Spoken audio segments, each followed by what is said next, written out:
ملک فتح کرنے نہیں آئے تھے۔ ان کا مقصد صرف انسانیت کی بحالی، غریبوں، مسکینوں اور پریشان حال لوگوں کی پریشانیاں دور کرنا تھا، جبکہ ان کے پاس کوئی ایسے وسائل نہ تھے اور نہ ہی ان کے پاس کوئی دولت تھی، لیکن یہیں کے لوگوں کی دی گئی نظرات کو یہیں کے غریب عوام میں تقسیم کر دیا۔ یہ ایک بڑی بات تھی۔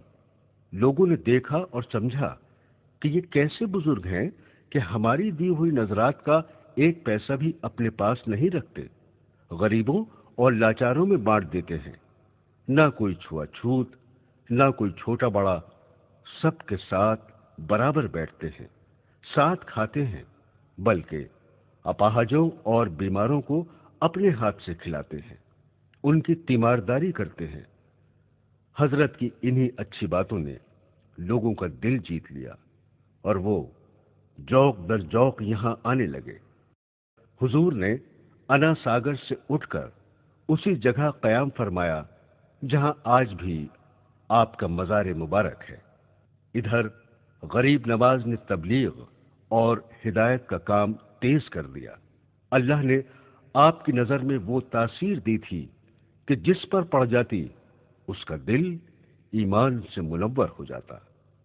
آپ کا اخلاق اتنا وسیع تھا کہ ہر آنے والا آپ کی مہمان نوازی سے متاثر ہوتا۔ لوگ جوق در جوق حاضر خدمت ہو کر ایمان لانے لگے اور اس طرح ہزاروں انسان کفر کی تاریکی سے نکل کر اسلام کی روشنی میں آ گئے۔ آپ کی خانقاہ اجمیر ہی نہیں، سارے ہندوستان کی توجہ کا مرکز بن گئی۔ 5 اور 6 رجب کی درمیانی شب حسب معمول عشاء کی نماز کے بعد آپ اپنے حجرہ مبارک میں داخل ہوئے اور اندر سے حجرے کا دروازہ بند کر کے یاد خدا بندی میں مشغول ہو گئے۔ رات بھر درود اور ذکر کی آوازیں آتی رہیں۔ صبح ہونے سے پہلے یہ آواز بند ہو گئی۔ سورج طلوع ہونے کے بعد بھی جب دروازہ نہیں کھلا تو خدام نے دستکیں دیں، اس پر بھی کوئی جواب نہ ملا تو پریشانی بڑھ گئی۔ آخر مجبوراً دروازہ توڑ کر داخل ہوئے تو دیکھا کہ آپ کا وصال ہو چکا ہے اور آپ کی نورانی پیشانی مبارک پر سبز روشن حروف میں لکھا ہے، ھذا حبیب اللہ مات فی حب اللہ، یعنی اللہ کے حبیب تھے، اللہ کی محبت میں وفات پائی۔ ان للہ و انا الیہ راجعون۔ حضرت غریب نواز کے انتقال پرملال کی خبر فوراً شہر کے گلی کوچوں اور مضافات میں پھیل گئی۔ لوگ محبت کے آنسو بہاتے ہوئے اپنے محبوب کے جنازے پر ہزاروں کی تعداد میں جمع ہو گئے۔ آپ کے بڑے صاحبزادے حضرت خواجہ فخر الدین چشتی رحمت اللہ علیہ نے نماز جنازہ پڑھائی۔ جس حجرہ مبارک میں آپ نے انتقال فرمایا اسی میں آپ کو دفن کیا گیا۔ تبھی سے آپ کا آستانہ مبارک تمام ہندوستان کا روحانی مرکز بنا ہوا ہے اور انشاءاللہ قیامت تک بنا رہے گا۔ آپ کے اس سے مبارک ہر سال 1 رجب سے 9 رجب تک بڑے اہتمام سے ہوتا ہے۔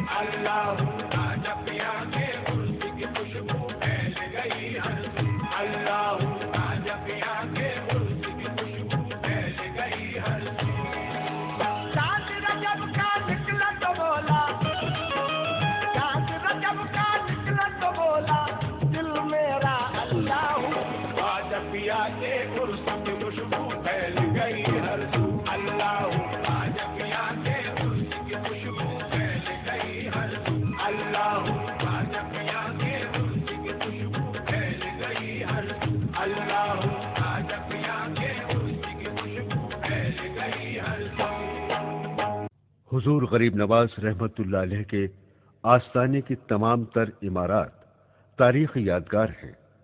ان کی مختصر تفصیل یوں ہے۔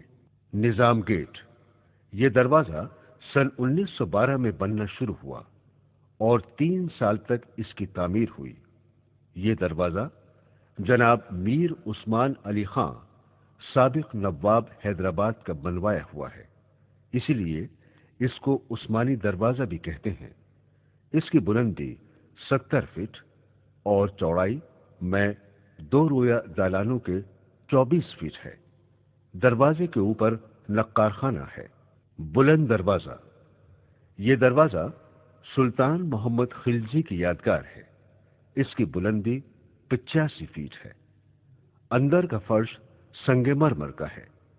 چونکہ درگاہ شریف کی کل عمارتوں سے یہ دروازہ سب سے اونچا ہے، اسی لیے اس کو بلند دروازہ بھی کہا جاتا ہے۔ 25 جمادی الاخر کو اس دروازے پر عرس شریف کا جھنڈا نصب کیا جاتا ہے۔ بڑی دیگ، شہنشاہ اکبر نے عہد کیا تھا کہ چتور گڑھ مہم سر کرنے کے بعد پیدل اجمیر شریف حاضر ہو کر وہ ایک بڑی دیگ پیش کرے گا۔ چنانچہ اسے فتح نصیب ہوئی اور وہ پیدل سفر کر کے اجمیر پہنچا اور یہ دیگ چڑھائی۔ اس دیگ کا محیط 12.5 گز ہے اور اس میں 125 من چاول پکتے ہیں۔ یہ دیگ سن 976 ہجری میں پیش کی گئی۔